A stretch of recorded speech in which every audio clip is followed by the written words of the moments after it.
I'd like to welcome you all to Witte. My name is Samuel Salemakers. I am assistant curator here as well as co-organizer of this symposium titled Speculative Art Histories.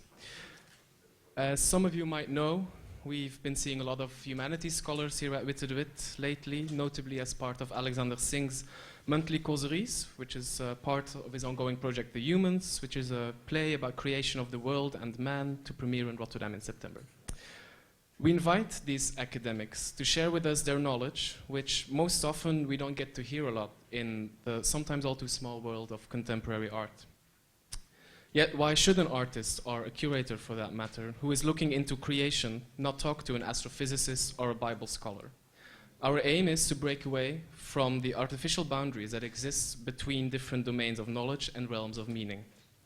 So with this vision in mind, when our director, Daphne Ayas, who couldn't be here today, started her tenure here over a year ago, one of the first things we started doing was invite professors and researchers from different faculties across the country, of course, including Rotterdam's very own Erasmus University, for an informal meeting where we shared with them our program and asked them about their research and interests. Many of these invitations were met with reluctance, to say the least, illustrating the often rigid divide between contemporary art and academics I just referred to. However, when we met with Sjoerd van Tuinen, co-organizer of this event, and Robin van den Akker, both members of the Center for Art and Philosophy at Erasmus University, the right tone was set. Upon our invitation since June 2012, the already existing reading group on speculative philosophy started taking place at Witte twice a month, bringing together a diverse group of people ranging from, of course, philosophers, students from different disciplines, architects, artists, and more. This symposium, which kicked off yesterday evening at Erasmus University, is what the reading group has been working towards. On our curriculum were texts by contemporary philosophers including Meillassoux, Harman, and Masumi, as well as seminal art historical texts by authors such as Didier Huberman, Worringer, and Faucillon. We will be hearing a lot more about these authors throughout the day and tomorrow.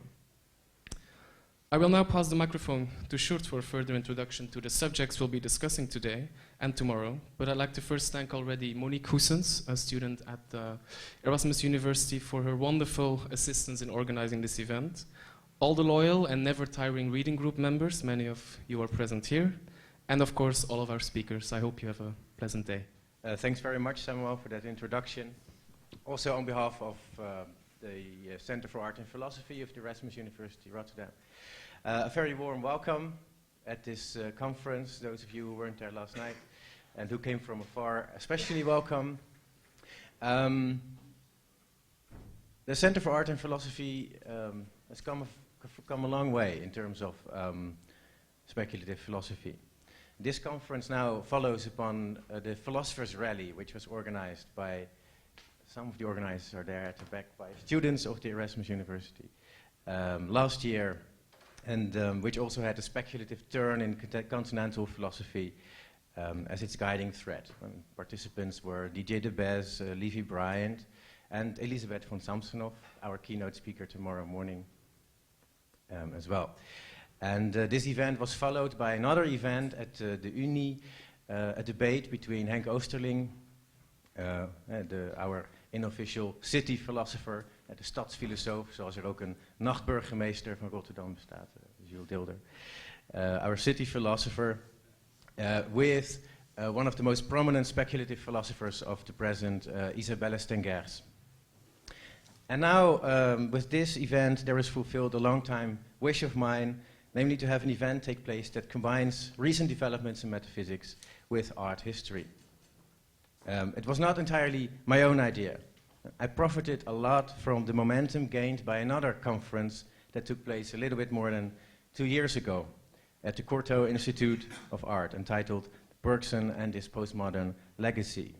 And the organizer of this conference was supposed to be there at this conference as well, but she couldn't make it, unfortunately. But 2 others did. And one of the 2 present, Adi Efal, where are you, Adi? Raise your hand, don't be shy. Okay, Adi overslept.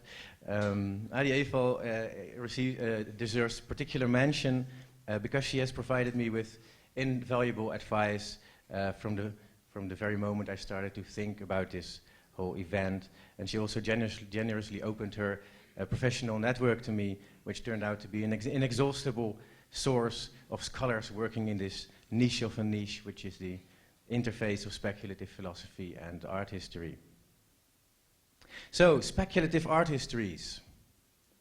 I'm not going to tell the story of the tragedy of correlationism and its recent heroic overcoming by our friends, the protagonists of the so-called speculative turn. I conveniently assume you are all more or less familiar with that, especially after last night's extremely interesting panel session on speculative philosophy and art. Maybe the only thing I should mention is that for this conference we have used an extended concept of speculation, which not only includes the usual suspects, such as the hardcore nihilism of Ray Brassier, the anti-hippie philosophy of Reza Negarestani, the object-oriented ontology of Graham Harman, and so on, but also includes the pragmatist philosophy of Isabella Stengers and Brian Massumi, or the speculative idealism of Hegel, for that matter. Instead, I want to introduce this conference through an observation made by Georges Didier Huberman in Confronting Images, a milestone in the philosophy of art history. There he makes a big issue of the fact that Erwin Panofsky's later re-edition of Idea features a preliminary warning, cautious, in big letters in Latin. A warning, cautious, that caution that should protect his discipline from immoderations in the cognitive exercise of reason. And it is precisely this fear that led art history to the anti-speculative stance that it has consolidated until today. I quote from Didier Huberman. Panofsky's cautious is not only a call for prudence, it is the cry of someone who went too far into the shifting sands of philosophical idealism and who found only the worst branch, that of positivism, of iconography in a shrunken sense, to prevent his sinking and losing forever the singular truth of images. End of quote.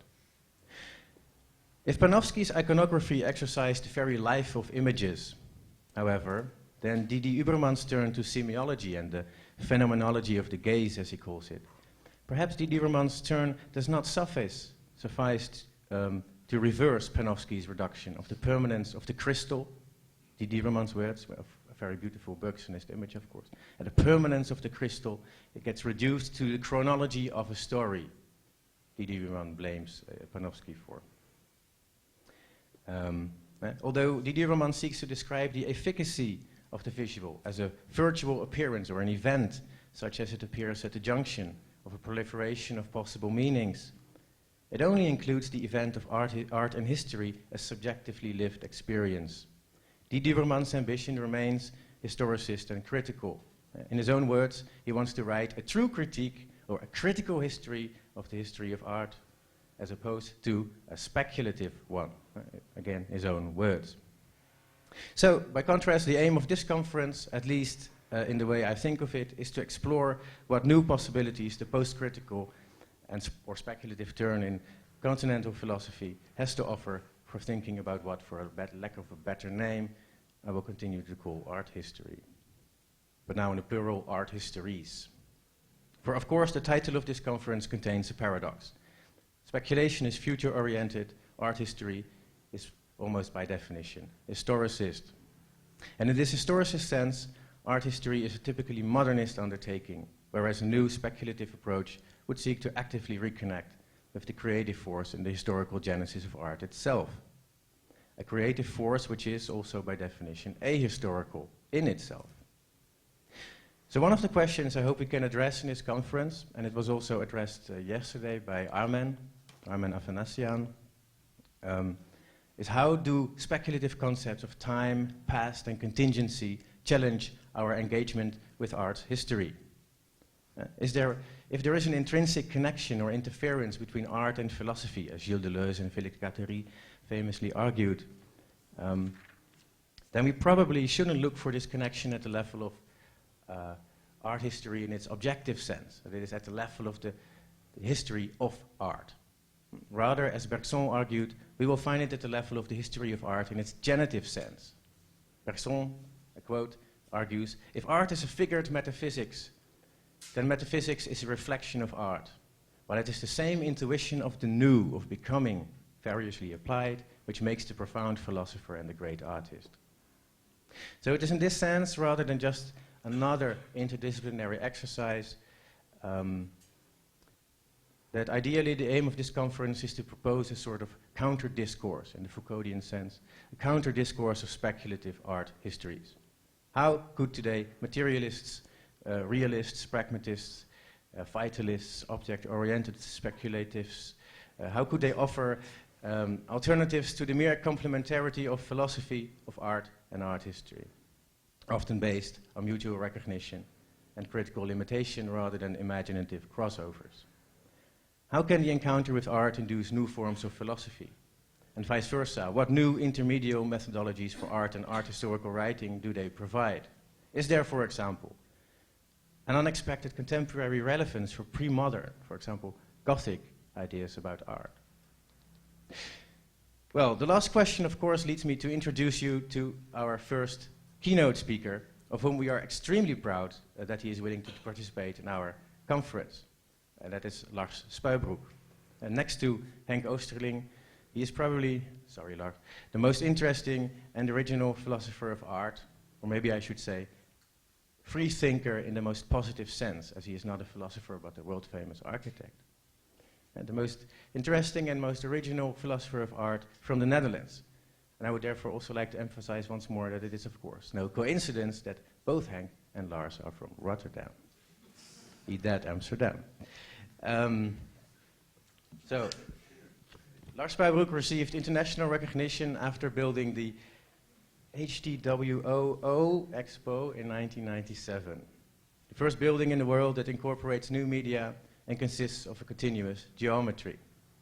With his Rotterdam-based office Knox, he built the D-Tower, an interactive structure changing color with the emotions of the inhabitants of a city. And the Sono House, a public artwork that generates music by visitors exploring the space.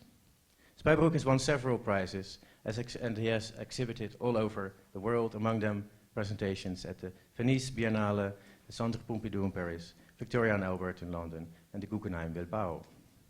He taught at many different universities and is currently teaching as professor of architecture at the Georgia Institute of Technology in Atlanta.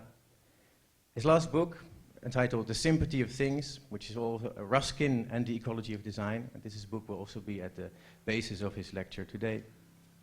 This book is a theoretical revisiting of the ideas of John Ruskin within the framework of both historical and contemporary thought.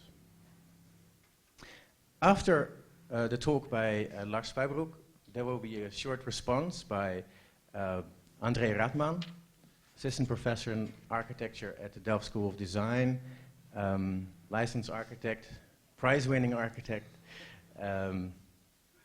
whose research focuses on radical empiricism, especially on Gibsonism. He will talk for 5-10 minutes in response to Lars. There will be time for a short conversation between the two of you, and then there will be some time left for questions from the audience. Thank you.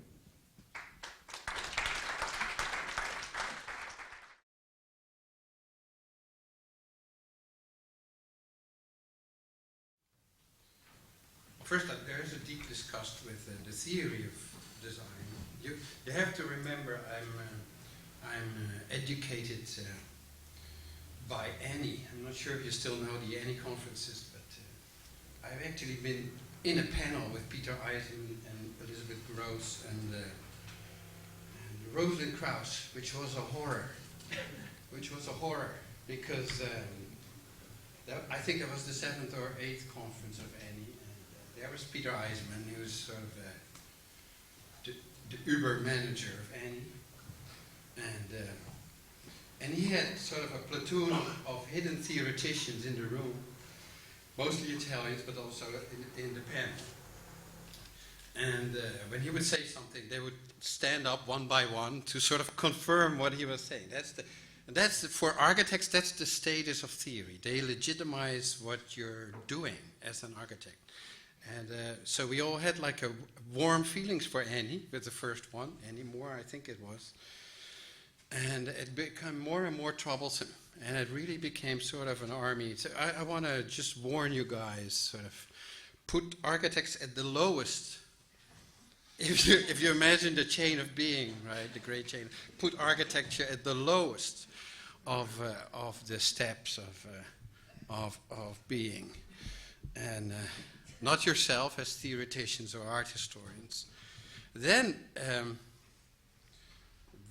I started to hate architecture as much. So that was, we are talking now 10 years later, and there was a more and more discussed with architecture as a practice. And so I dropped that as well. And then I thought, what can I do? What can I do? There's no theory, and there's no architecture. What can I do? Sort of, and that's the art of now what I call ill-disciplined history. And of course, it coincided with my love of John Ruskin, but it's also like, how do you write a book? How do you dig up the corpse of John Ruskin? That was my idea when I wrote the book. Is like, how do you actually steal a body away from the Victorians and from the Prince Charleses and from the English, and steal their most precious corpse and run away with it as far as you can? And how do you actually find a way to be precise and ill-disciplined at the same time? Because I didn't want to be a historian, I didn't want to be a theoretician, I didn't want to be an architect, I didn't want to be a theoretician of design.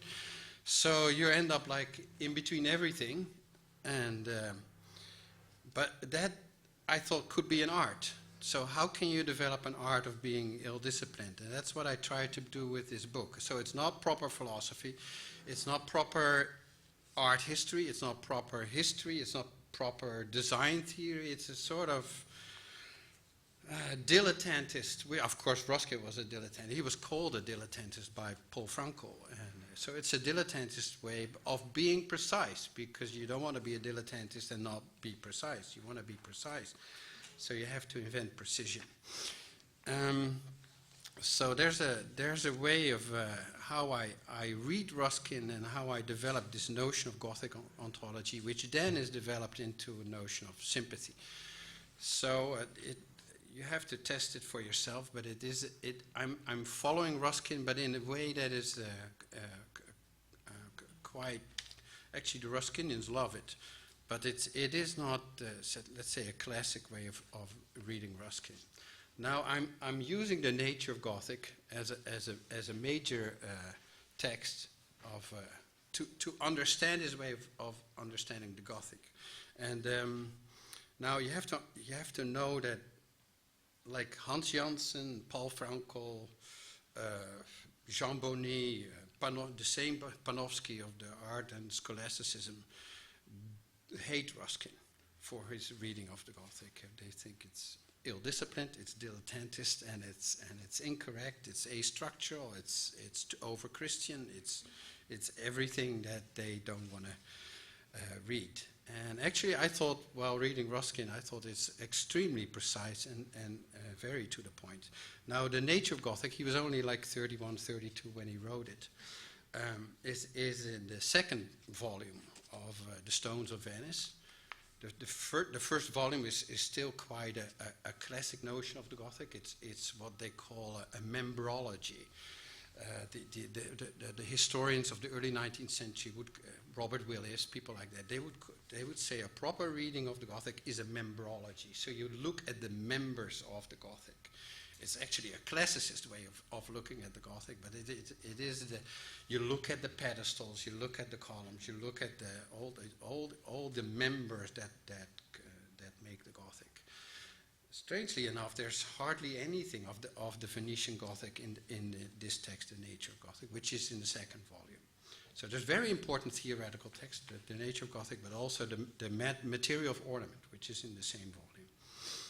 Now you can already see he's very close to Pugin. Pugin wrote Contrasts, which is a fulmination against the classicism.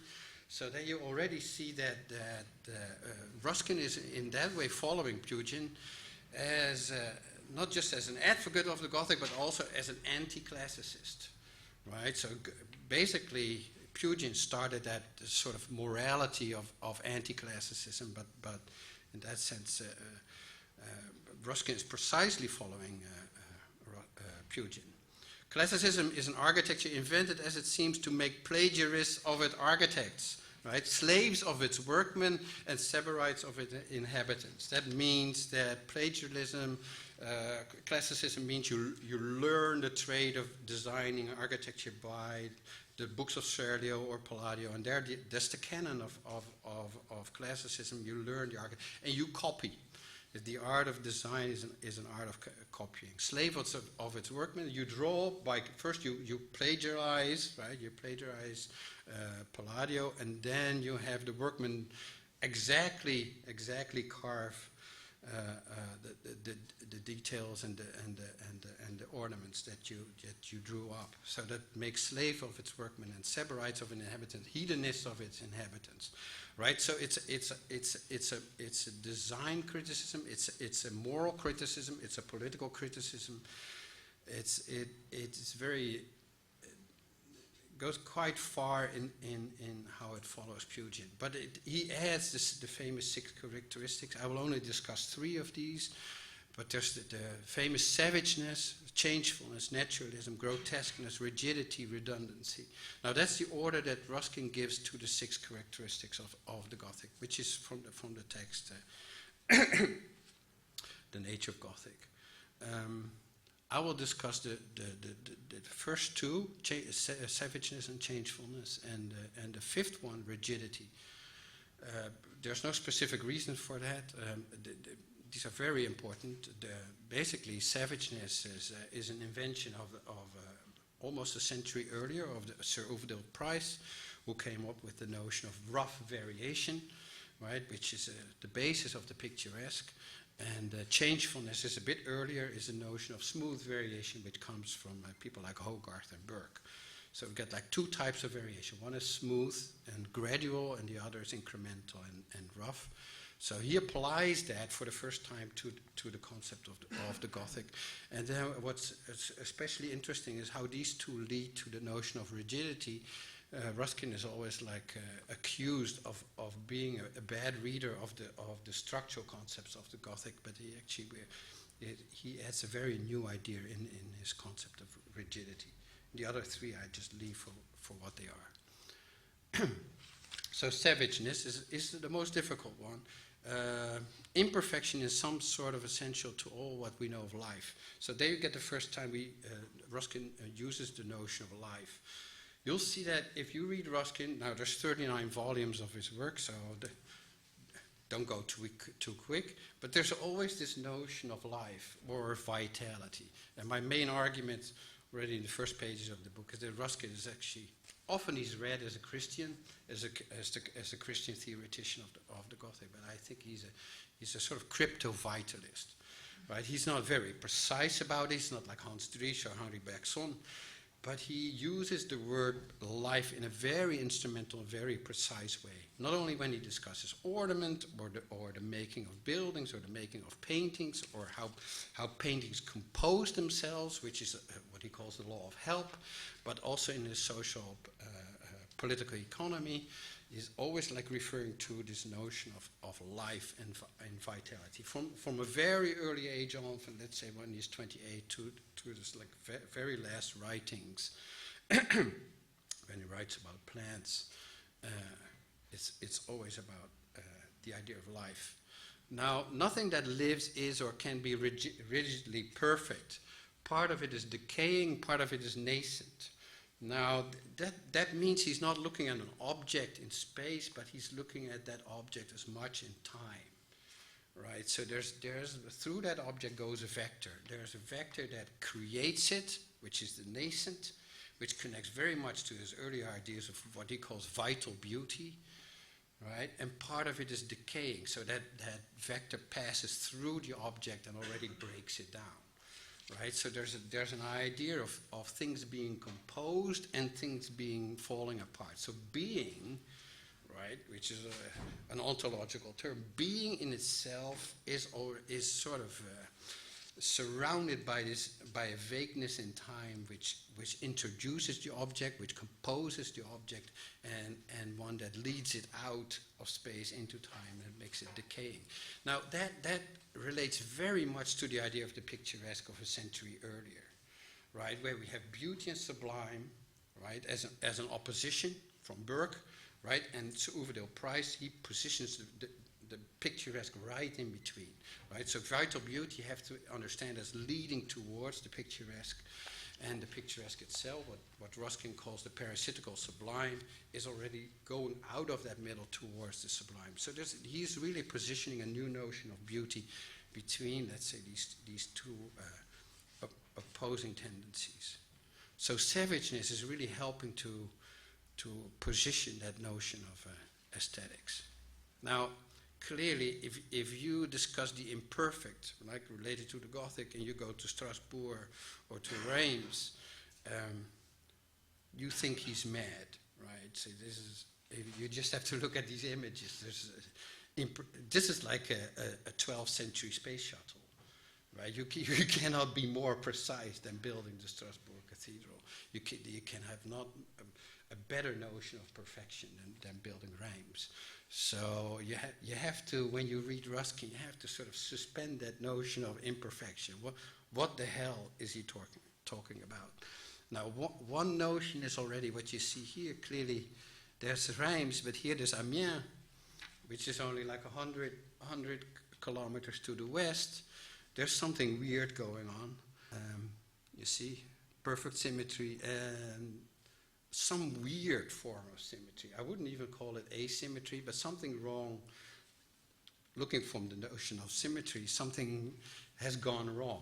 There's an imperfection. Now, clearly, on the right, you see a 19th century drawing of Amiens, and that cannot be correct. And here I go back to my architectural training. There's no way that you can imagine an architect in 1180 drawing up a frontal facade like that and then having it built like on the left. You cannot understand what happened there, and I'm saying it as an occurrence, right? This is an event object, right? So what happens there on the left cannot be drawn as what you see on the right. You can understand parts of it as being drawn. Clearly the rose window or the entrances you can clearly understand as being drawn and highly controlled, but somehow that asymmetry of the spires cannot be understood as being produced by a drawing. So that notion of imperfection must have something to do with the notion of drawing, right? And in the Gothic, as opposed to classicism, architects would not draw up frontal facades, sections, side facades, whatever, axonometrics, isometrics, and then land the drawings to the locals and then move away and then have it built, right? That was already problematic like 200-300 years later, but especially can you imagine in the 1100s, you would leave a set of drawings, stamp them, right? Have the municipality stamp them, have the mayor stamp them, and then have a legal document that would actually prove the control as an architect over that object, right? It's not a lawful act of a set of drawings. Here you see an example of these drawings, the famous set of plates of Vitalized de Honnecourt, where you see these strange templates on some of the drawings. These are wooden templates. These are actually sections of members, right? So there could be sections of columns, there could be sections of mullions, there could be any section of a molding or some profile in the building, but not a plan. It's just the section itself of the element. So that needs to be extruded. And the extrusion, there you see in York Minster, you see actually that the plan is now carved or chiseled in the stone of the floor or the wall. There's different examples in Gothic cathedrals where you actually see parts of the drawings in full scale. That means 1-to-1, so they're not scale drawings, they're 1-to-1, they're full scale, of the traceries or other, let's say, center lines of objects. Right, so you can imagine what happens here is that the nature of drawing and the nature of drawing is actually called tracery, right? The drawing house was called a tracery house, right? So the notion of tracery and how it affects the design of the windows and the columns and the vaults is already a material notion, right? So the drawing is not on paper, but the drawing is chiseled in stone. It's chiseled in stone. So you see that the drawing is not as a set of legal documents, but they actually are involved with the building and the construction site in a sort of much more immediate way. So I'm going to leave that idea of savageness for a while. I'm going to just put it on the stove, and I'm going to, what for me is a much more important idea, is the notion of changefulness. The vital, there you get the word again, the vital principle is not a love of knowledge, but a love of change. Now, changefulness, which is a pretty awkward word even for an English person writing English, the term is variation, right? And this is a very special type of variation, not a rough variation of savageness, but it's smooth variation or gradual variation. This is the same type of variation that will later in the 19th century affect the ideas of Darwin. Right, so there's a gradual variation of faces, there's a gradual variation of a population of animals, and there's a gradual variation of a population of objects, right, of members. And they can be columns, they can be traceries, they can be anything. So the idea of variation, how it's developed by especially Edmund Burke, is basically Burke and Hogarth, by the way. So, and now this idea of variation, as in the ideas of Darwin, become the motor of novelty, of newness. Now, this set of sentences is sort of what I see as at the core of Ruskin's theory of the Gothic. They were capable of perpetual novelty. This is for architecture. This is incomprehensible. Right? So me, as an ex-architect, reading Ruskin, we are now shocked, right? Because in architecture, the idea of the new is deeply, deeply problematic. You design a window, you use the word window, you use the word column, it pre-exists. There's a priority is that of architecture. If Kant invented a priority, it's an architectural idea. Type, the idea of type, the idea of morphology, that things pre-exist. The client would ask you to design an opera. Why? Because operas pre-exist, right? A house exists already.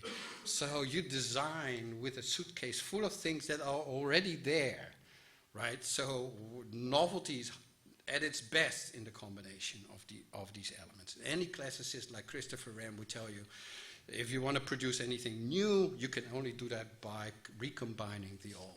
Right, the famous, after the burning of London in 1666, incredible, Christopher Wren, he actually designed 50 churches. Can you imagine an architect designing 50 churches? Because now you have to not design 50 objects, but you have to design the range of objects before you pick one, right? So you have to, like the Goldberg variations, you have to first design the organization of these objects before you actually specify and actualize them for each site, which is an incredible idea. But this goes even further. He says, look, in classicism with a rounded arch, there's no way you can change the rounded arch. You can make it smaller or bigger, but it stays a circle. The midpoint stays at the midpoint, and it will always be that rounded arch. Whatever you do, you make it small or big, it is a rounded arch. So that the actual form of the object repeats the typological notion of the object. So organization and form, right, the materialization, there's no variation, there's no specification. And here it says, oh, wait a minute. Between that idea of an object and its organization, we can only become real by becoming novel, right?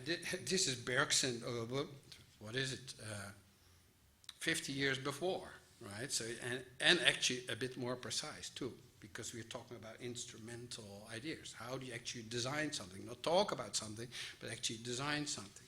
So he's just saying, look, there's millions of variations for the pointed arch. So we're not scaling the pointed arch, we're actually transforming it. So while it changes size, it also changes proportion, right? And that goes for the grouped shaft. I will discuss a few of these for the grouped shaft, for the traceried window, for the webbed vault, for all these objects. For all these objects, the Gothic invented a way, right? Because we are talking about a technique, a methodology. It's instrumentalized. The Gothic invented a way to make the novel, which is in architecture is an incredible idea. It's an incredible idea. So let's look at, for instance, the grouped shaft, or the compound shaft, or the compound column, or the bundled column, or whatever.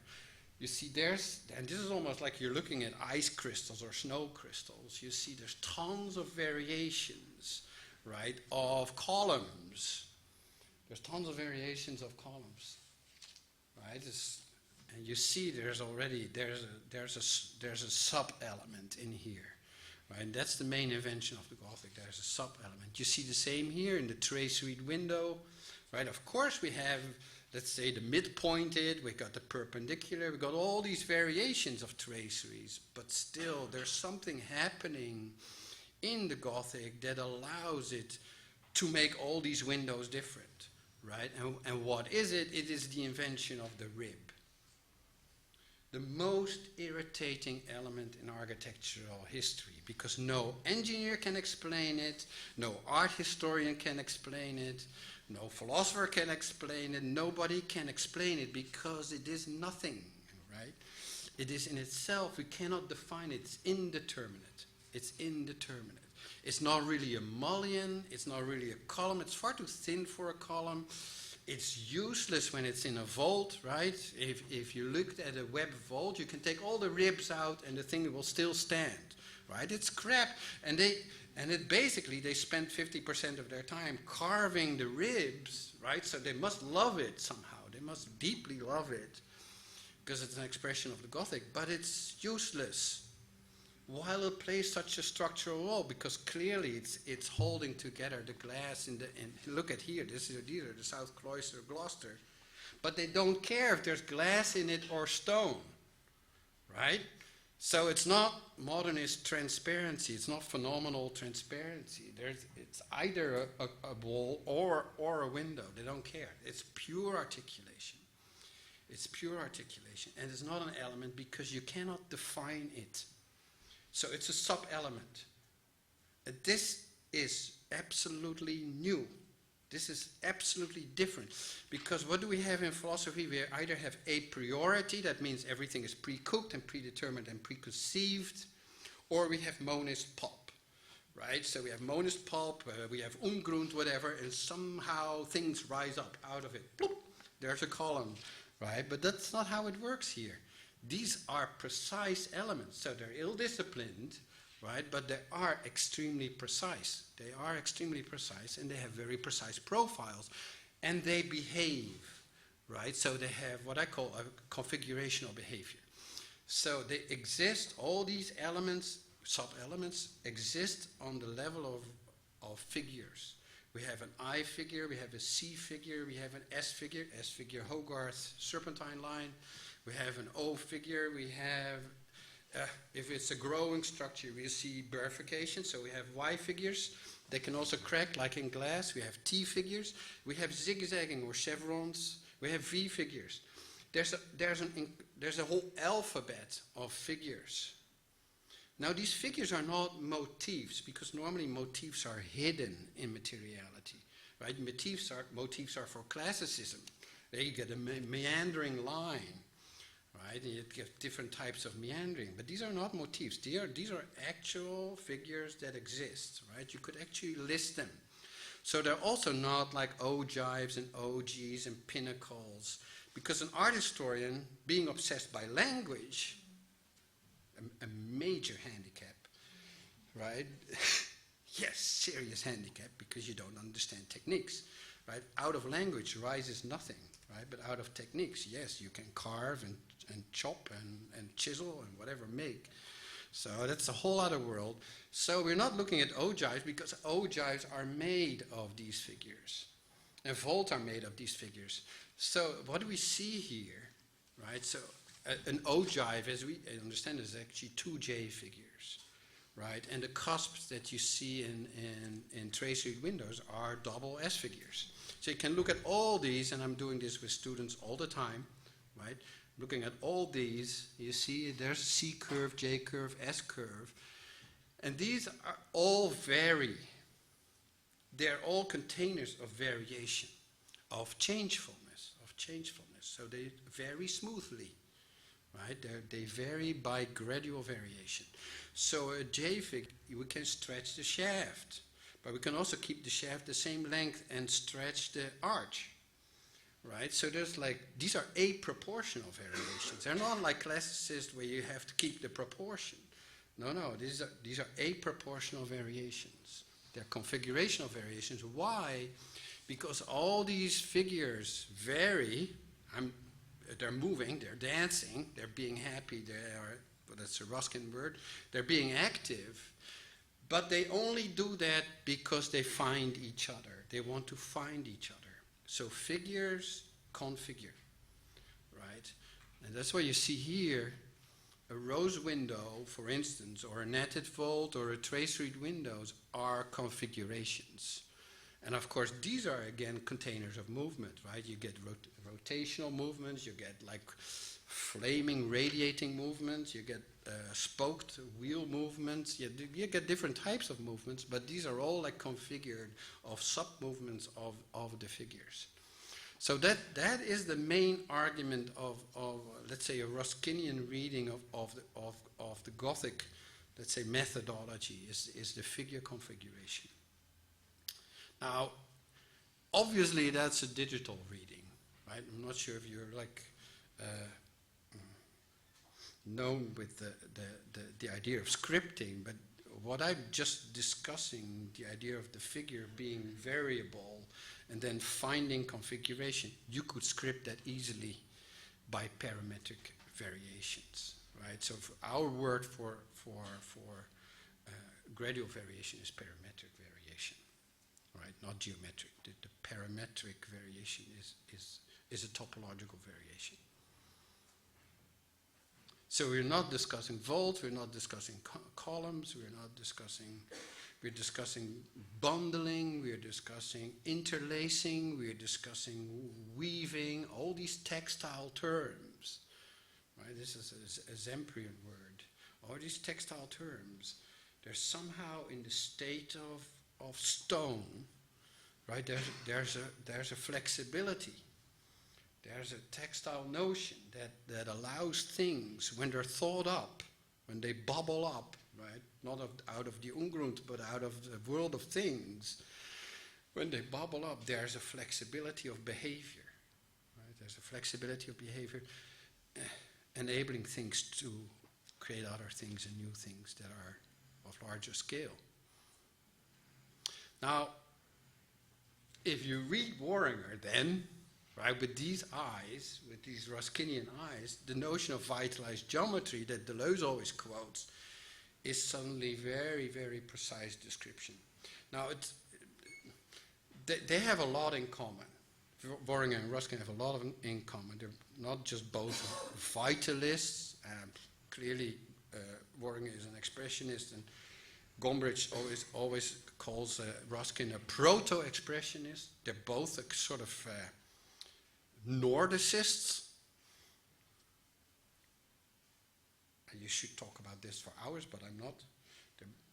If just count the words, the times that you read the word Nordic in Worringer, you get really nervous.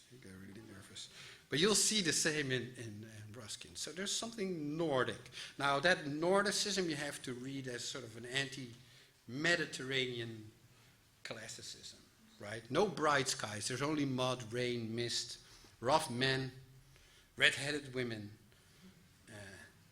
Not the elegant sort of Mediterranean type of Crete or Greece. Rough people. So vitalized geometry, we get this idea of vitalized geometry. Now, both also read it more in ornament than in, let's say, the larger object of the Gothic. Worringer gets it from, actually all the quotes that you read are from Karl Lamprecht.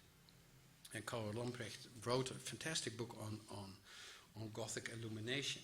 And lots of the quotes are actually about very small objects, either initials in books or clasps or very small ornaments of everyday objects. And they are all organized by this vitalized geometry. I'm going to sort of keep that word a bit in the air. Ruskin actually agrees. There's quite a quote here on northern design and the intricacy of evolution. And he says, look, all this notion of intricacy. Intricacy is a word of Hogarth, but it's clearly, we're looking at an early 8th century design of the Lindisfarne Gospels. Incredible. But he says, look, you find that notion of not the rib, but the band. Right, the woven band, the intricate system of bands, you find that in Indian, Arabian, Egyptian, Byzantine, Norway, Ireland, even in the Greek, he says, that's the last sentence, even in the Greek you find this form of design. And again, this is a way of looking at what is the materiality of the drawing, because now this becomes stranger and stranger. Because now we get the idea of braiding your hair or plating leather bands, or becomes a way to design objects that you then carve in stone.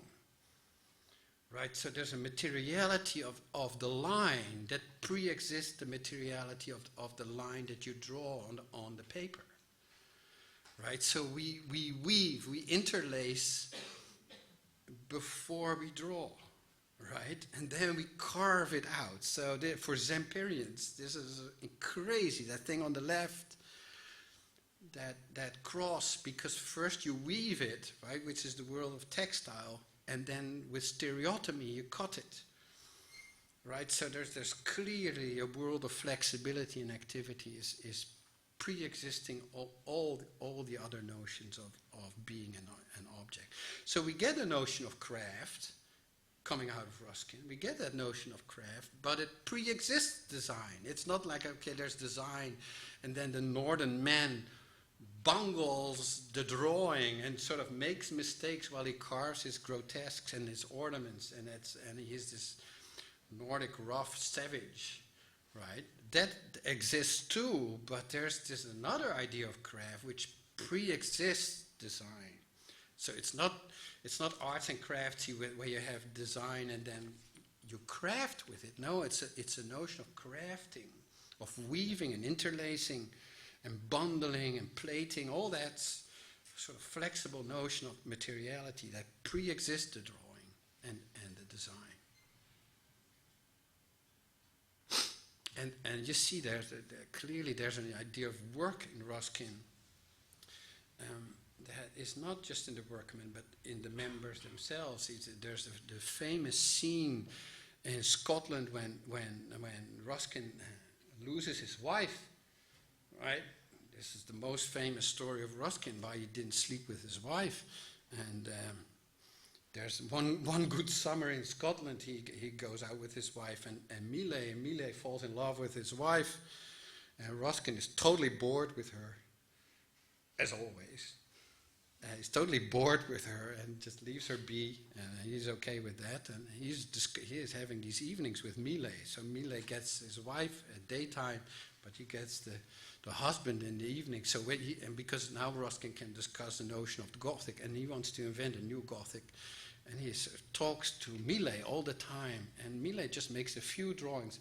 After that, it all explodes, right? So this happens in, I think, August or something, and then he's preparing these drawings for lectures in November, and Millet already in November doesn't want to talk to him. So in the space of a few months, everything has happened. But at least we get a few of these fabulous drawings of a new Gothic, and you see that notion of collaboration and of things being active, right? We're moving towards Gothic ontology now, of labor being part of things, right? And being collaborative. It's not just labor, but it's collaboration, because things hold hands, right? And while they hold hands, they build social formations.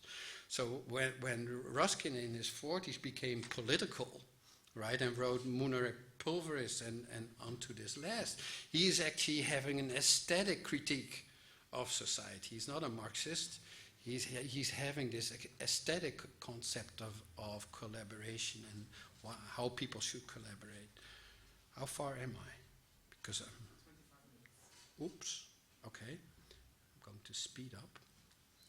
So we get this savageness. I'm going for a second. I'm going back to savageness because now I can understand this savage not as pre-existing changefulness, but actually emerging from changefulness. So there's like pools of variation. That's how you have to understand it. There's pools of gradualism, and these exhaust themselves, and then things break. So a thing varies, and then it cannot, by variation, extend itself anymore. So it's a notion of growth, right? The notion of growth is not that a thing scales up by just adding the same elements. There are internal cuts. There are internal fractures. And that's limb formation. And if we discuss bodies, there's limb formation. And in this, I'm having an example here of Bourges compared to Salisbury.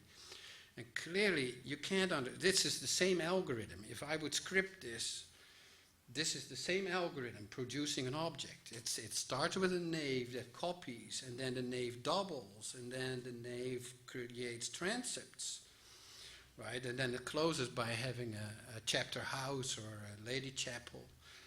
Basically, this is an incremental way of making an object on a site, right? If you would see the site around Salisbury and compare it to the site around Bourges, you'd see how that script is checked by its site. Bourges, of course, is a completely different site, much more dense, right in the middle of the city. While Salisbury, there's a lot of grass and land around it, where the thing can actually copy, and it's actually producing two transepts, right? Not just one. And Bourges is so dense a site that it cannot even, well, there's two mutant transepts over there, very small ones. But it's thick enough to actually double the aisle, right? So you can actually have sort of a thin, long object as well as a fat, short one. So the argument is actually that savageness is an organizer of changefulness. It's a very biological concept of how an object grows. It's not just pure scaling up, but there's actually internal increments.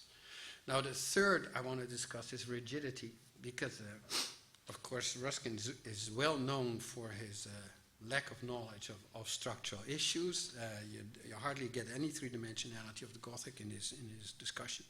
But there's a very interesting term which is here in the middle. An active rigidity, the peculiar energy that gives tension to movement and stiffness to resistance. So in that whole notion of configurationalism, of having movement on the level of the figure and configuration, a sort of composition or togetherness or pattern on the higher scale level of the configuration, you can understand rigidity in exactly the same framework. So there's rigidity, but it's not a form of rest. Like a Greek temple would, of course, be lying or standing on the ground, while a Gothic one is leaning or hanging, or there's a whole variety of positions that a Gothic object would have that actually make it active, right? So there's an understanding of the activity of the members coming together to create a rigid structure. But the moment it's rigid doesn't mean that the activity leaves the object. I think that's essential, right? We always think, okay, now there's rest and stability and statics, and the activity was beforehand, if we read it in time, but not afterwards or during. So he would get a conflation of becoming and being, right? This is not becoming beforehand and then being as a static extension of what became. But there's an actual conflation. The idea of activity just proceeds, right, in the fact that the parts are held together. So that when the parts are held together, it is still activity, right? Now we're going to sort of compare the Gothic, like to, You see classicism. Now on the right you see Alberti. Right, so we go back to vitalized geometry. What do you see in Palladio? You see geometry, but to make it alive, to have a possible empathy with the object, you need to decorate it with acanthus leaves, with garlands, with putti, whatever. Things like drawn from life, right? Naturalist things, but they are incidental. They are like positioned on the structure, often on the joints, but they keep the structure for what it is. So you start with structure, right, and you end with life. Now, vitalized geometry, the words already say it, right, it has that reversal. Life is already in the geometry. So you get like the elements of geometry are not like a grid, like put together and then like decorated with acanthus leaves and garlands. No, they actually themselves, they bend and bundle and interlace. And while they do that, they form structure. Right, so life is in the elements themselves, and while they are alive, they actually produce structure. So the webbed vault can be read as a structure as much as an ornament, right? And that's what you see in Gothic all the time. You get large ornament and small structure, right? Fences are often look like structure, and the larger vaults, they look like incredibly large ornaments. So that's that idea of vitalized geometry is right against Alberti's notion of how you make a structure beautiful, right? Because with Alberti, you got pulchritudo, right, on top of structure, right? You get the geometry first, and then you get the beautifying. And in the Gothic, the beauty is already in the elements, and it is a beauty, what I call a beauty that works, right? So things work, they are active, and while they work, they actually come together and produce structure. So structure, the becoming of things, right, is actually a result of the notion of beauty, which is very close to the ideas of Whitehead. Now I'm comparing it to Viollet-le-Duc. Viollet-le-Duc is always, of course, celebrated as a pioneer of modernism, but we have to be really careful here, because on the left is the South Cloisters. All these elements come together, but they don't lose their indeterminacy. If you're a structural engineer, you're checking all these elements, you're going nuts, right? Because you cannot define them by compression or tension, right? And if you're an engineer from Delft, like I am, there's either a plus next to an element or a minus. Minus means it's tension, plus means it's compression. On the right, Viollet-le-Duc, when he's sort of cleansing the Gothic, he's making every element determinate. It's either a plus or a minus. It's either an element of compression or an element of tension. It's a complete cleaning out of the Gothic, right? And of course, that's why it's a precursor to modernism, because that determinist transparency, right?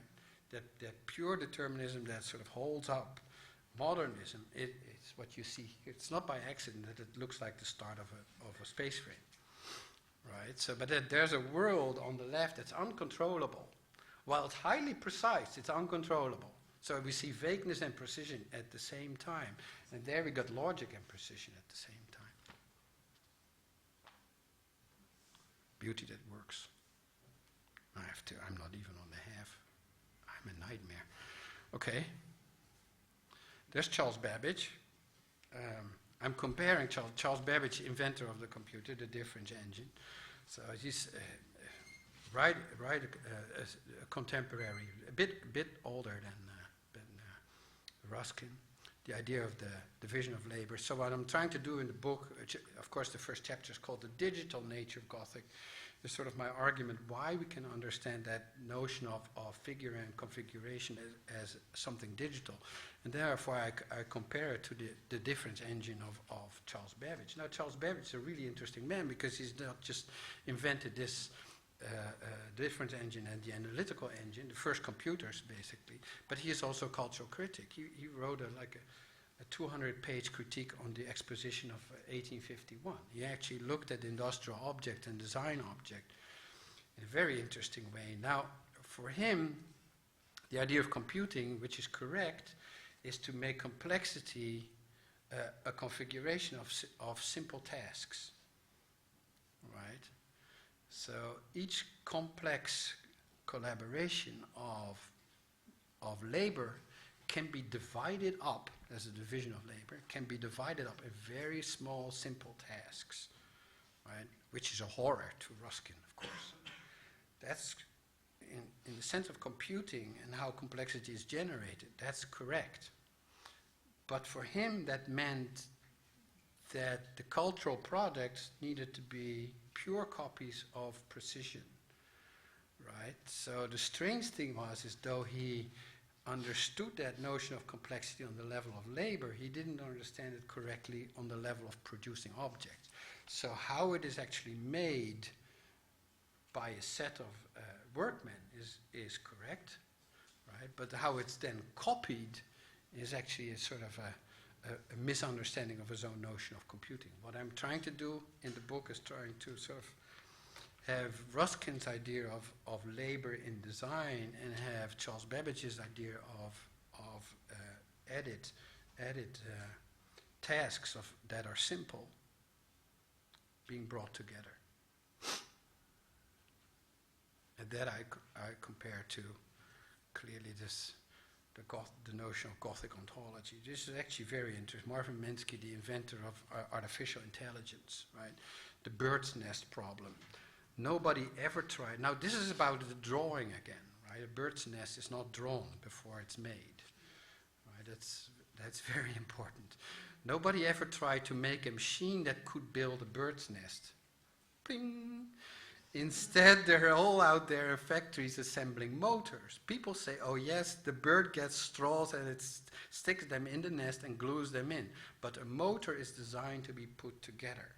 So the parts are actually parts. They're predefined, predetermined, preconceived by their position in the whole. The debris lying around on the floor of a forest isn't designed to be made into nests. They're ill-defined.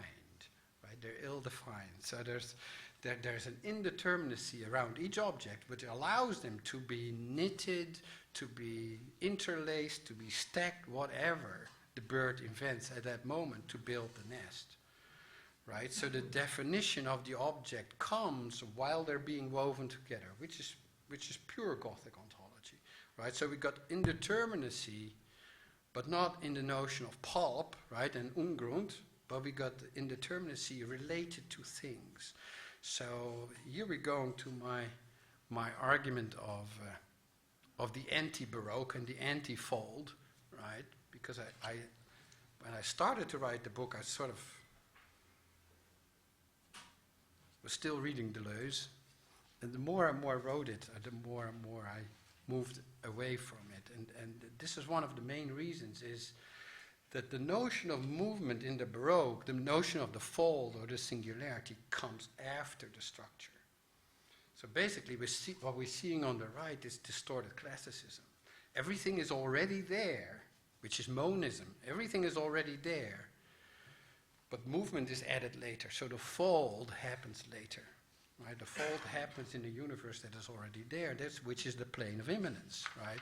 If we have a plane of immanence here, this is a plane of immanence, a singularity, you are a fold in that plane of immanence. Right? So the line, and it could be a straight crease or a curved fold, is dependent on the two-dimensionality of the plane of immanence. So the plane of immanence, this monist sort of universe, pre-exists everything.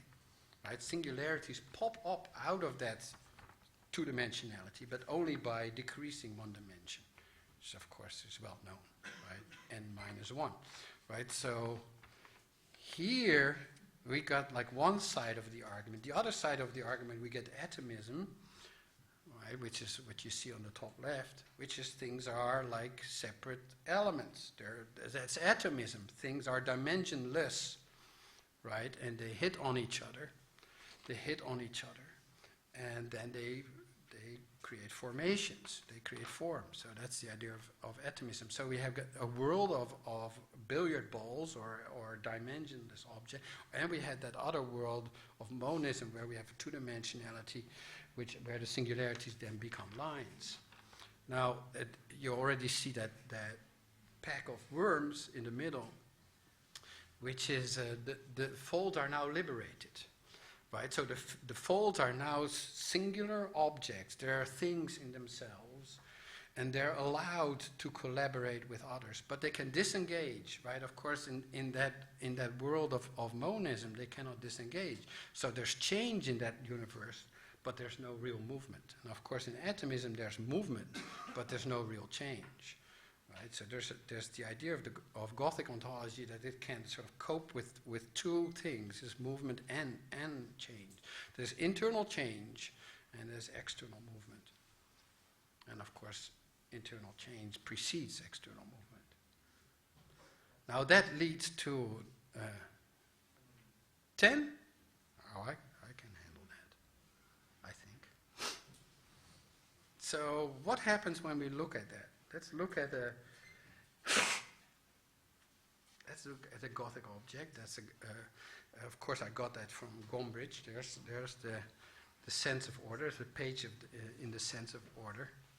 Now, I'm not at all interested in order, but I was really interested in that sort of Gothic hinge that you see below, right on the page over there. And I was thinking, how should we actually understand that object? Right? How should we understand that object? And I'm understanding it here Bergson really got nervous reading Ruskin because he thought it was too religious and too Christian. But this is a very Ruskinian sentence. There do not exist things made, but only things in the making. Now, to understand that sentence, and we look at a Gothic hinge, understand how it would be generated. Now, we're having a sort of 12th century computer here. And we're having, again, the surface of the door, which is two-dimensional, and we have a hinge, right? The hinge needs to grow over that two-dimensionality. It starts as a line. But what should it do, right, to become a surface or to in fact, imitate a surface? It needs to bifurcate. It needs to split. It needs to curl over that surface but you need to keep the continuity, so it needs to grow almost like a tree. You see, so there's a continuity of the line, but now I'm going to point a few figures. That's a Y figure. Right? That's a C figure, that's a J figure. So we get sets of figures configuring, right, to make that object. But that object is underway, right? It's under construction to a two-dimensionality. It's not a pure surface, but it's not a pure line either. So if you look at this with, let's say, fractal geometry, you would understand that this is literally between dimensions. That if you would measure mathematically, you would measure the dimensionality of that hinge object, you would see it's like 1.6234, right? So it's underway between 1 and 2. It is an object that stretches out over two-dimensionality but never really becomes two-dimensional. So it's a very typical form of imitation. It's a very typical form of imitation. Now I'm introducing the notion of feeling here. Right, and I know Henk will get very nervous, but this is getting very interesting, because how do you actually look at that object that is transitory, right? Because it transits from one dimension to another. So you cannot really see the object. Seeing or perceiving that object in the sense of that you can disconnect it from its background, or you can give it a contour, would actually be incorrect, right? In that sense, seeing is not enough, because the thing is also a path in time as much as an object in space, right? So there's a notion of seeing and feeling, right? The seeing is being stretched out into a notion of feeling. Now, that idea of feeling I found in of course in Ruskin, but much more precisely in Bergson. And the most interesting description of sympathy I found which is sympathy actually defined by Whitehead as the feeling of feeling, right? So there's feeling in these objects while they internally orient themselves on others, right? And there's us looking at them, being connected to them. So that feeling imitates, there's a mimesis between our feelings and the feelings of these objects. And there's a very interesting description of sympathy by Bergson, and quite unexpected when you read Creative Evolution, because he's talking about the Ammophila wasp stinging the caterpillar. Now it's doing that because it needs to paralyze the caterpillar to bring it to its nest, so its offspring, the offspring of the wasp, can actually feed. It's quite horrendous. Can actually feed from that living prey, right? But it's alive, it's fresh for a few days, but it can't move because it's paralyzed. Now, how does the Ammophila wasp actually do that? Because we know it doesn't have knowledge, right? It cannot by symbols and knowledge operate on the interpretation of what it sees of the caterpillar's body, right? There's no symbolic cognition in Ammophila wasp. Then the other notion would be, if it's not knowledge, it must be instinct, right? So Bergson says, yeah, but it cannot be instinct because that object is always different, right? The caterpillar is always different. Sometimes it's large, sometimes it's small, sometimes it's quick, sometimes it's slow, sometimes it has a different form, or it's in a different time of day. So there's so much variation that you cannot just automate, right? Because that's what Richard Dawkins would do. You cannot just automate the notion of perception and cognition and say, okay, it's hardwired. Right, it's hardwired into the object. So we get like two positions. One is knowledge, which allows you to vary on symbols, and another is instinct, which says it's hardwired. There must be something in between. And that in between is intuition. Now for Bergson, intuition is very close to the notion of sympathy. Intuition is, of course, like what Goethe would call Anschauung. Right? You're looking at an object, but you're not just looking at the object as it is, but also how it creates populations with other objects. For instance, in the metamorphosis of plants, he's always talking about like elements of a plant, how they relate to other plants. So it's a relational object. It's a relational object. So he says there must be some kind of mapping of the movements of the caterpillar onto the body, which is a completely different body, right? Because the caterpillar, the wasp, does not look like the caterpillar, but it's still a form of imitation. But it's an internal imitation. It's an internal imitation. And that proceeds by sympathy. So he calls it sympathy, an etymological form of sympathy. You feel what the other feels. So it's a form of nachahmung, as Leibs would call it. It's a form of nachahmung, but not by the same body, but by a different body. So it's an internal resonance of two bodies that are actually disparate and different. Now, I already mentioned Leibs. Leibs, much more than Wöhringer, is actually sort of the top theoretician of Einfühlung, which this idea of being transported into an object. So feeling is not an affect on the outside of an object. It's not a sort of glowing of exteriority. It's an actual connection with another body. It's a resonating with another body, but by inner imitation. Comes from Theodor Leibs. It's a bit older than Leibs. Yeah, there's Robert Fischer in the early 1870s, and Leibs is actually the 1890s. But the actual aesthetics of Einfühlung, the notion of Einfühlung as a philosophical and an aesthetic category, comes from Theodor Leibs, which is very close to the ideas of Bergson, but a bit earlier. So if you read Bergson saying about being transported into the interior of an object, you know this is actually German aesthetic theory, right? But from 10, 20 years earlier. When I observe a circus performer on a high wire, I feel I am inside him, right? So you're not looking at that person, you're actually with that person. Right? So there's a collapse of space. There's a collapse of the notional space. So you look at it, of course, but seeing in itself does not define what actually happens there. Right? There must be something more than just that seeing, and that's an immediate feeling. And that feeling is a preparation of your body. Right? It's a proprioceptive notion. It's like you're charging your muscles. And of course, your body is built differently. Right? Of course, if you look at a man on a high wire, there's a closeness between you and the body, but like between the caterpillar and the wasp, they can be quite different. Or in the examples of Theodor Leibs, you could be looking at a willow tree in the storm, and you could have those feelings. Why would you feel rage when you're looking at a willow tree in the storm? I mean, clearly that tree is not angry, right? But there's a transposition of that movement that occurs to one body that is then imitated by another body and is felt as rage, right? So there's a resonance. The tree feels, but it doesn't feel rage, right?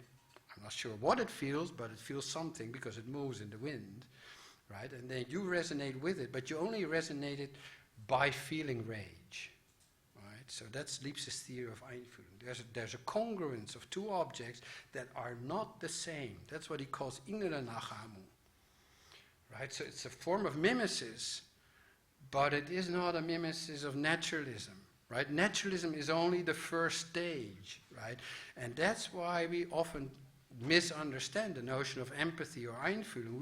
We and especially Worringer, understands this as naturalism, as being opposed to abstractionism, right? But clearly, in all the examples of Leib's, there's some kind of conflation between what is naturally there and what is abstractly organized, right? It's like in a posture of a body, and that body could be a bird, it can be a willow tree, it can even be a dome or a column. He talks about columns. Look, I sympathize with the manner the column behaves or testifies to an inner liveliness.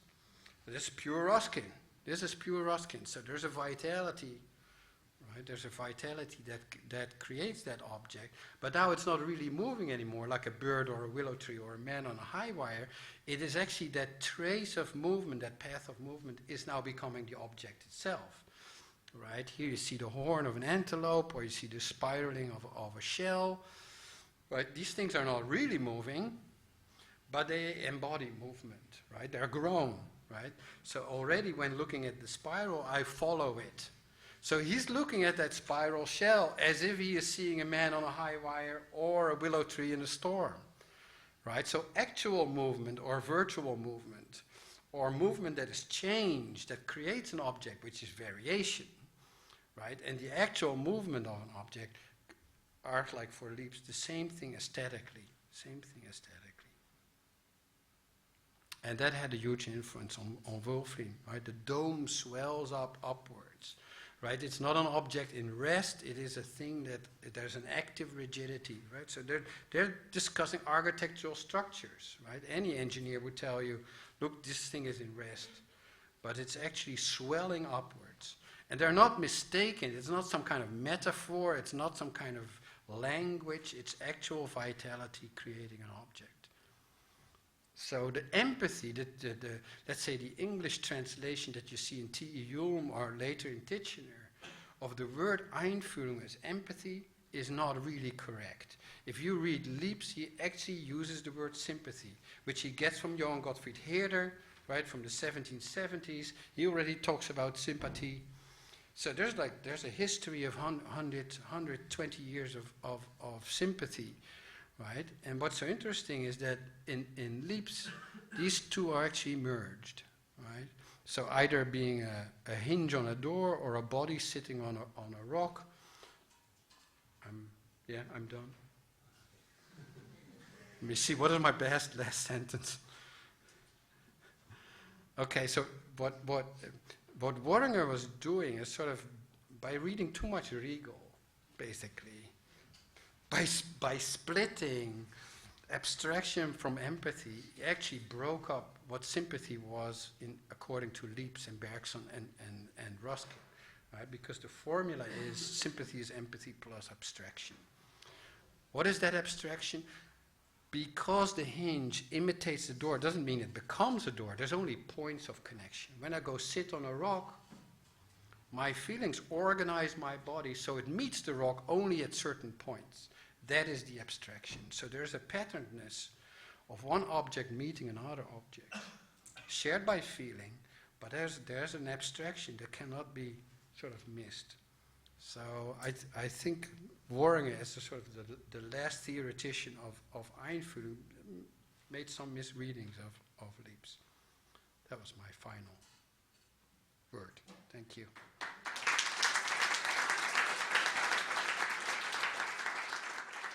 The title of my response will be everything that the macro does not allow and the micro does not permit.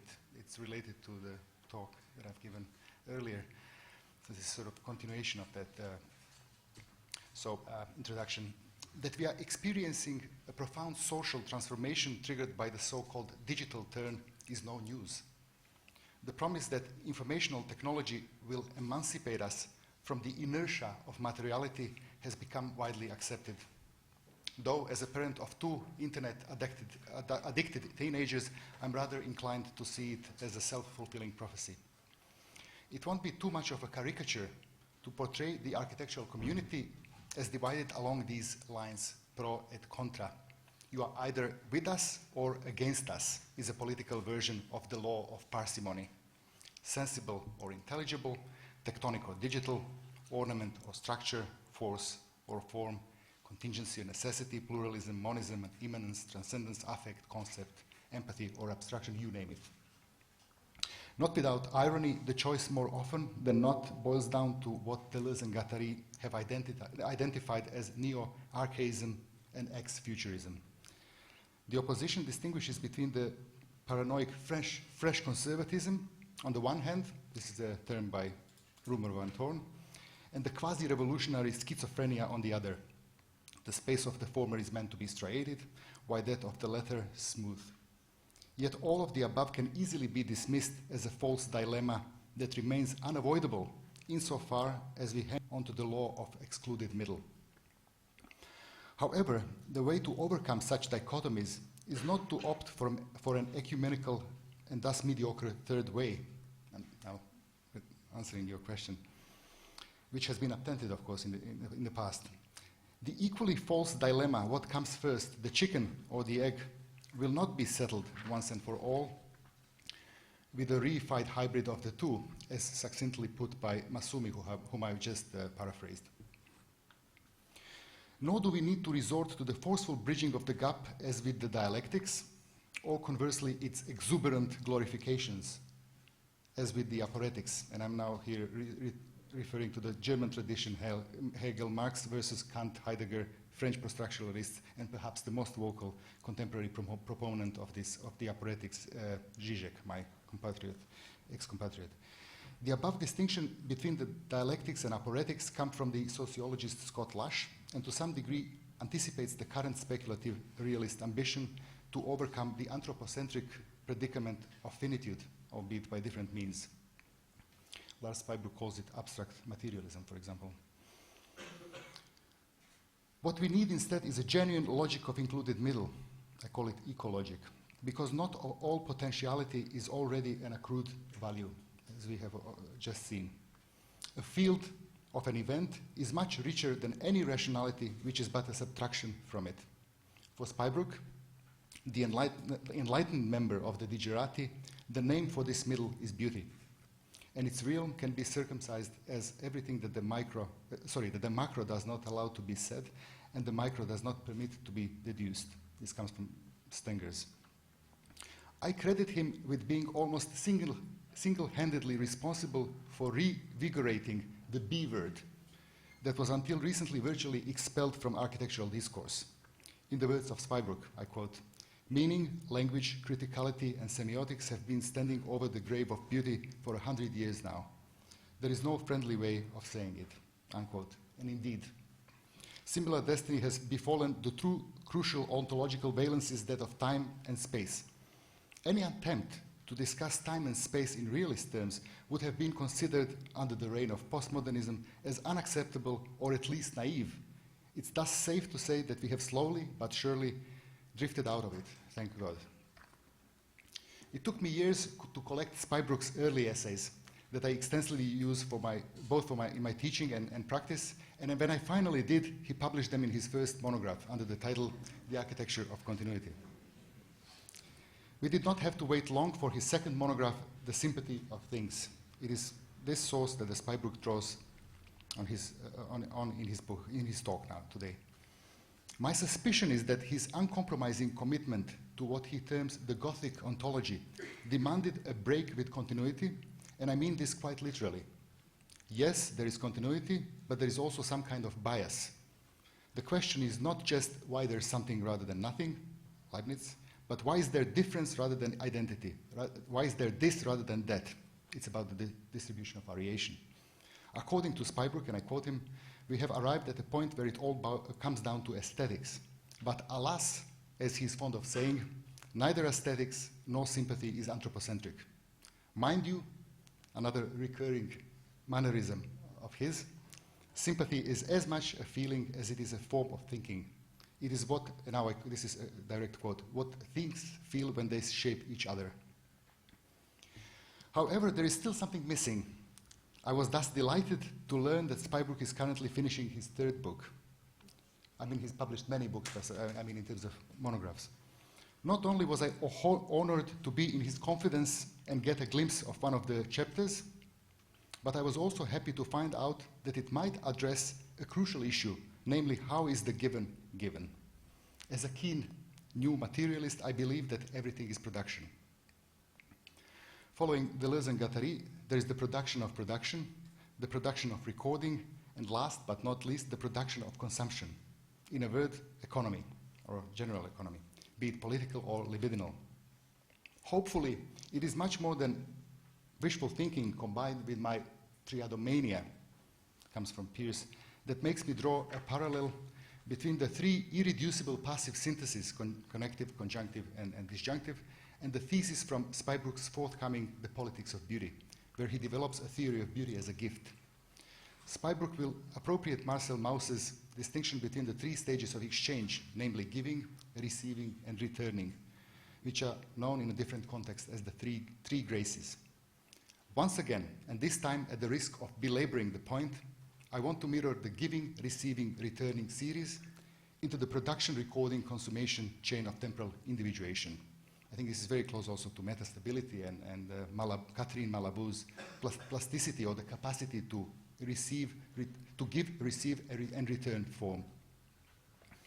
At any rate, I'm highly sympathetic, pun intended here, of course, to Spybroek's entire project that strives to maintain a healthy distance from both vitalist organicism, despite his declared animism, and the modernist classicist mereological mechanicism that he calls membrology, where we have, as we just learned, preformed parts that form a whole.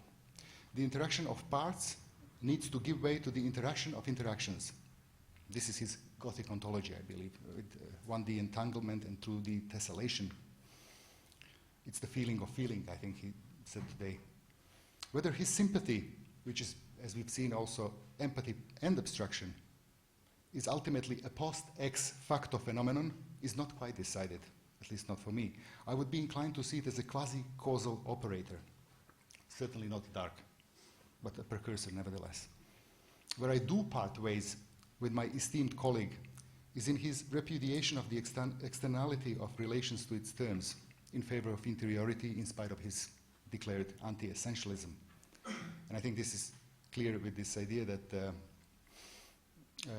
the claim that plane of immanence pre-exists, because I think it's reciprocally determined that it actually does not pre-exist, but we can talk about that. So that would be my kind of first question / provocation. Question number 2. It is quite curious that he should have an all too human strong aversion to any possibility of mismatch between what we can call tentatively reality and appearance, or in a more Deleuzian tenor, technical and aesthetic planes of composition, material and sensation. All this in spite of Spybroek's great post-human almost capacity to make bodies without organs. One just needs to recall a unique lesson for architects qua the morphogenetic counter-effectuation from the solid to the liquid via structure, configuration, pattern, and rhythm. Or the more recent BWO of aging from his Vital Beauty from 2011, where he distinguishes between cuteness for baby, coolness for the teenager, spontaneity for the adolescent, elegance for the middle-aged, and the character for the elderly. It's fantastic. My father just celebrated his 70th birthday, and my sister tells me that half of the time he spent in another room by himself. What a character. And of course, when you say teenagers have no character and therefore they have to be cool, it's all perfect matching. Be that as it may, it is clear that the conventional definition of ornament as that which can be removed without compromising the integrity of structure is no longer valid. Some will recognize a scholastic teleological tenor in such an approach, maybe even a hint of horror vacui. Question number 3. Finally, and dare I say in a more speculative vein, the question that I pose both to him and myself for that matter is whether we can conceive of the possibility for life and thought not to share common goals. This comes from Brassier. Perhaps his answer will be that, it has already been answered by the sublime. In that case, I need to rephrase and ask if we can afford to dismiss the sublime out of hand. To be more precise, what if the beautiful is sometimes what if the beautiful is sometimes irresistible to the point of becoming lethal? Here I'm referring to the thesis of Claire Colebrook from her book on Vitalism from 2010.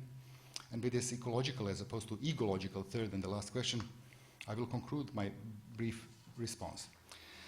There is a tendency on the part of some proponents of the affective turn to undermine intelligence in favor of instinct. Bergsonian instinct. The difference being that instinct presupposes instantaneous payoff, while intelligence is about a deferred higher efficiency. So you have, with the first, you have the instant gratification within this idea concept of felt relations versus something that is of course techno-scientific and instrumental rationality. However, pursuing an instinct-driven, that is narrow interest, may have an unintended effect in the long run. With its impulsive will to survive, élan vital, it might indeed turn out to be suicidal, as Colebrook suggests or cautions. In other words, which temporality are we talking about apropos a Hartshorne diagram of aesthetic values, but perhaps I shouldn't mention that it's not been taken up by today. After all, the limit of something is the limit of its action and not the outline of its figure. The question is not where does a form stop, but rather where, or better yet, when does a force stop? And this is where I stop. Thank you very much for your attention. May I start by asking perhaps something that can be easily, I think, disambiguated and cleared? Ask me something I can. Figures configure. Yeah. I quote you back. But it seems to me that you can easily turn it around, and your talk has been about the configuring of the figure. And it takes me back to this idea of reciprocal determination, the fact that the plane of immanence might not indeed pre-exist, but perhaps we can take it as something that is well, if you go from configuration to figure, yes. You would say it pre-exists. But because you go upward in dimensions. Right? So a figure is a line, in this case, the rib, and the configuration is either a surface or a thick line. Lars, could you please use the microphone? Sure. Thank you. perhaps I'm hinting at this possibility of the double, double bind. That even the line, the fall that you've made already contributes. It feeds back into the plane of immanence, and this is what makes it truly reciprocally determined rather than pre-existing. So we don't start from nothing. There's already, it's undecided whether the figures. How can it not pre-exist and be a dimension higher than its singularities? How would it produce singularities when it has to be a dimension higher? Deleuze yes. acknowledges that the plane is a dimension higher than its singularities. They're like, the singularities are like crests on a wave, right? So you need an ocean Yes. to produce waves, so it pre-exists. But it does. But it's also this level that is a direct product of immanence of what exists, and it creates these singularities. But it's at the same time created by the singularities. This is I know the sort of the convolutions of the theory, but it's that's basically acrobatics, right? So that there's no doubt that the ocean produces the waves, right? The waves do not pre-exist. So in monism, the relations are preceding the objects, right? So we got a world of relationality. and that produces objects, which is an ecological notion, clearly, right? And yeah, so things cannot. They're basically just a change in the field of a pre-existing structure. I'm sorry. Yes, yeah. No, it's. I mean, it's the nature of the theory, and in that sense, I'm with OOO, so to speak. I'm say, look, if their critique is, look, every time you go to conatus, or to monism, or whatever connects things as a plasm, right? That plasm, and when it is there, right? So it has a form of existence. That existence has to be larger, because relations exceed objects in that theory, right? I'm trying to win you over to the side where, which is... No, but I come from where you were. Yes, but I mean something even in the sense pushing into the direction of monism equals pluralism, that we don't need to decide. This is my idea but of the that's, excluded. Because I think I can't believe you guys actually bought that. Right? When Deleuze writes it, it doesn't mean it's true. It's an example of a theory that is a hybrid or a salad, and basically the theory doesn't prove that. This is like if you talk about hexaeties as coming, or watts as William James calls them, and they come out of a that which is less defined. Right, and that less defined is larger than it, so that is always larger than the watts. It pre-exists, not in the same form, but it does pre-exist. So, and can I take the shape of an ungrund? It can take the shape of desire. It can take the shape of the plane of immanence. But it's not by accident that it has. We have the term plane, right? It is a two-dimensional plane. It is a.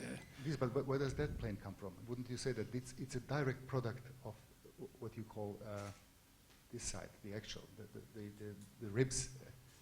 They configure, they come together, they produce something that is has a certain kind of effect which exceeds the... So you mean a pluralist theory has to be proven by a monist argument, and the monist theory has to be proven by a pluralist argument? In some way, they're one and the same. And we bite our own... No, they're not. I think there's a possibility to put them together, but perhaps we shouldn't belabor that. Well, no, I think it's important. It's important. I mean, it's clearly the idea of otherwise I wouldn't know how is to explain where does the ocean come from? Where is this plane of immanence? Where does it come from if it's not a product of immanence? If it's not really produced? Again, it's my materialist impulse to claim that it's not out. It's not ex nihilo. It has to be made. And by making it, it exceeds its terms of relations. It becomes something that... But it doesn't have the nature of being made, right? It's not a thing. It's the pre-thing. It's potentiality. It's the pre-thing. But what I'm trying to say that it's also a post-thing, because it also depends on something that is already there. It's not out of nothing, out of thin air. It's you put two... I mean, your slide when you show us the variation, how column can be indeed composite...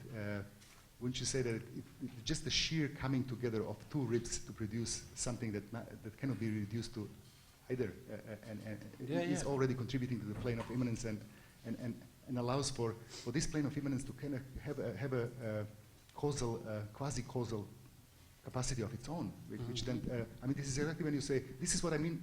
I think exactly, I'm reading your sympathies as something like that, because then indeed something starts to happen, these things as it were reach for each other, but this is not, they don't have an agency in themselves, it's something that encompasses them and something that animates them as it were, to indeed produce something unexpected and the novelty. It's so irritating. Yeah. Not sure if I have an answer. I'm trying to move away from something. You're trying to draw me back. I'm trying to desperately bring, because I think it's. But is it fair to say that with this, can you tell us a little hint of what is it that you are trying to do now at this point, your current project, and how it relates to this book? What triggered the third monograph? Yeah, you're actually spilling a secret now. I'm actually, I'm not even halfway, so I'm a bit scared. No, in the 5th chapter that nobody likes in the Sympathy book, there's people that like the 3rd chapter, and there's people that like the 1st and the 2nd, but there's nobody that likes the 5th chapter. I actually like the 5th chapter, and something happens there that you see that that sympathy is overshadowed by something that's larger. So sympathy is a form of actuality, of a meeting of an object. It's a felt objectivity, but it doesn't mean that the objectivity wasn't there yet. Maybe that starts to answer your question. Yes, so yes. I'm starting to, and I call it glow and generosity, and so I see, because I developed this whole notion of fabricism and lines ejecting from objects, and then at a certain moment they start to look back and not connect. And so I'm seeing a general generosity, a general generosity before it meets. So I'm moving towards objectivity and beauty. That's clear. I'm slightly away from a sympathetic local connection. I'm trying to understand the given more than the received and the returned. So that and the 3 graces are never equal. I'm not sure if you know that in Greek mythology. There's actually a lot of Greek in that book. Because I thought if Gothic ontology is correct, it should actually be able to explain Greek things as well. And so I'm looking at why there's so many trinities in Greek mythology. And there's always 3 sisters, but they always evolve out of a mother and 2 daughters. So they're never equal. The 3 are never equal, and there's always a first. And so even in the cycles of giving and receiving and returning, which are the 3 graces, I see that the first is Aglaia, is the giving one, which is radiant over everything, which is the notion of generosity. And I think that's sort of a trace I'm trying to follow for political, of economical, and for sort of broader notion of beauty, and that's what I'm trying to develop at the moment. Thank you. Thank you.